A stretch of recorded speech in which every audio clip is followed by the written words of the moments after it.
Assalamualaikum warahmatullahi wabarakatuh. Anak-anak ustazah, sekarang kita belajar matematika.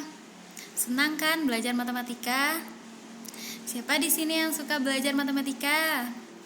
Ustazah yakin pasti antum semua suka belajar matematika. Kita belajar tentang pecahan. Sebelumnya, udah pernah antum belajar tentang pecahan? Sudah, di kelas 3 belajar pecahan. Ustazah cuma mengingatkan lagi tentang pecahan. Pecahan adalah pembagian dua bilangan bulat di mana bilangan yang dibagi disebut pembilang, sedangkan bilangan pembagi disebut penyebut. Dah, silakan anak-anak ustazah perhatikan di modulnya. Udah ustazah jelaskan kan? Pecahan itu berbentuk A per B, di mana A disebut sebagai pembilang dan B disebut sebagai penyebut. Dah, sekarang kita memahami pecahan melalui gambar. Dah, coba anak-anak ustazah perhatikan. Itu ada buah apel, gambar apel. Nah, apelnya ustazah bagi 4. Ustazah potong menjadi 4 bagian. Lalu, satu buah apel ustazah ambil. Maka, bagian yang ustazah ambil disebut 1/4. Kenapa? Karena 1 dari 4 bagian. Satu apel ustazah potong jadi 4. Ustazah ambil 1, berarti itu bagian yang ustazah ambil itu disebut 1/4. Berarti 1 dari 4 potong bagian apel. Silakan antum lihat contohnya yang pertama. Itu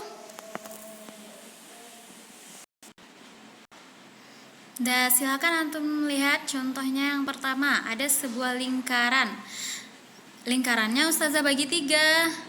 Jadi ada satu yang ustazah arsir, maka namanya berapa? Kalau diubah ke bentuk pecahan jadinya 1/3. Karena dalam satu lingkaran ustazah bagi 3, ustazah arsir 1 bagian, berarti 1 bagian disebut 1/3. Contoh yang kedua, ada lingkaran juga, tapi ustazah bagi 4 di sini. Ustazah bagi 4, yang ustazah arsir itu ada 3. Nah, gimana caranya menentukannya lagi? Kok tadi kan 1, kok sekarang ada 3. Berarti berapa bagian dari lingkarannya? Ada 4. Yang ustazah arsir ada 3. Berarti berapa bentuk pecahannya? 3/4. Nah, selanjutnya kita memahami pecahan sebagai bentuk pembagian.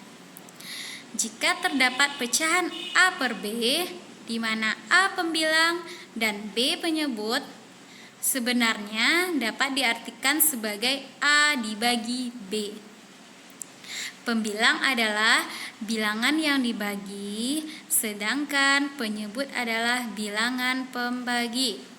Nah, gimana caranya ustazah menentukan mengubah bentuk pecahan ke bentuk pembagian? Itu ustazah sertakan sama contohnya. Coba antum lihat contoh yang A. Ada bentuk pecahan 2/3. Nah, kita lihat definisinya, di mana pembilang adalah bilangan yang dibagi. Coba antum lihat di sini, di mana yang pembilang? Yang contoh A 2 kan? Berarti 2 itu pembilang, bilangan yang dibagi. Berarti 2 dibagi 3. Kita ubah jadinya 2/3. Begitu juga dengan B, 4/7 sama dengan 4 dibagi 7. Dan yang kedua lain lagi, nyatakan pembagian berikut sebagai bentuk pecahan. Nah, berarti di sini kita cuma mengubah bentuk sama yang pertama, yang awal tadi, tapi ini kebalikannya. Kalau 2/5 kita ubah, berarti 2 itu bilangan yang dibagi, kita letak sebagai pembilang.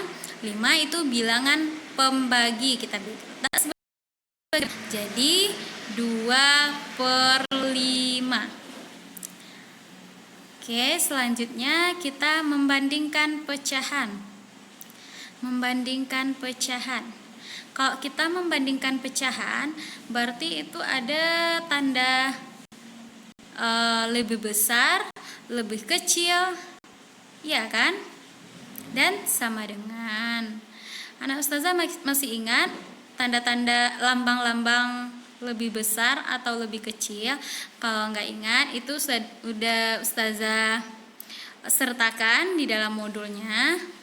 Itu ada bagian ingat. Dalam matematika kita punya lambang. Kalau lebih kecil lambangnya seperti ini, kalau lebih besar seperti ini, sama dengan pasti anak ustazah udah tahu.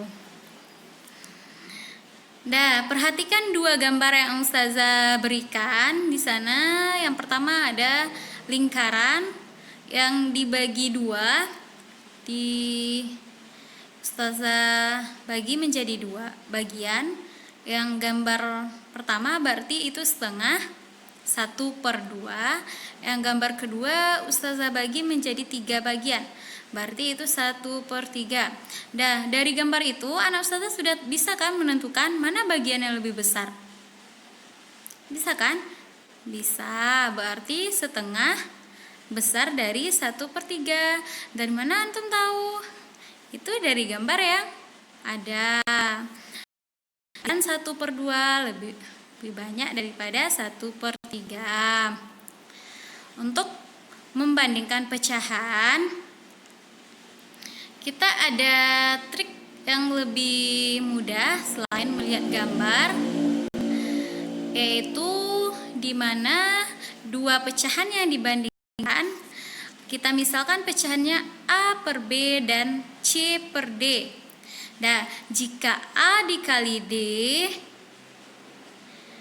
besar dari B dikali C, maka A/B besar dari C/D. Dan sebaliknya, jika A dikali D kecil dari B dikali C, maka A/B kecil dari C/D. Nah, mungkin teorinya terlalu ribet. Kita masuk ke contoh aja. Coba antum lihat itu contoh yang A. 1/2 Dia perintahnya isilah titik-titik berikut dengan tanda lebih kecil atau lebih besar. Cara pembahasannya berarti kita kali silang dia. Berarti yang A1, yang B2, yang B2, yang C juga 2, yang D 3. Berarti A kita kalikan dengan D. Nah, 1 dikali 3. Berarti untuk ruas kanannya 2 kita kalikan dengan 2. Berarti 1 kali 3 3. Titik-titik 2 dikali 2 4. Nah, 3 titik 4. Berarti 3 lebih besar atau lebih kecil dari 4? Lebih kecil. Berarti 1/2 lebih kecil. Yang titik-titik antum lebih kecil dari 2/3. Selanjutnya contoh yang B itu 4/7 titik-titik 1/5. Berarti kita kali silang juga. Berarti 4 kita kalikan sama 5, 7 kita kalikan sama 1. 4 kali 5 berapa? 20. 7 kali 1 7. Berarti 20 itu lebih besar atau lebih kecil dari 7? Lebih besar. Oke, berarti 4/7 besar dari 1/5. Antum isi ya. Oke, mungkin sampai di sini dulu pembahasan kita. Silakan anak-anak ustazah baca buku matematikanya untuk menambah pengetahuannya. Baca buku Dunia Matematika, bukan cuma modul yang ustazah berikan, tapi bukunya juga dibaca karena di buku lebih banyak contohnya. Oke. Ustazah sudahi. Assalamualaikum warahmatullahi wabarakatuh.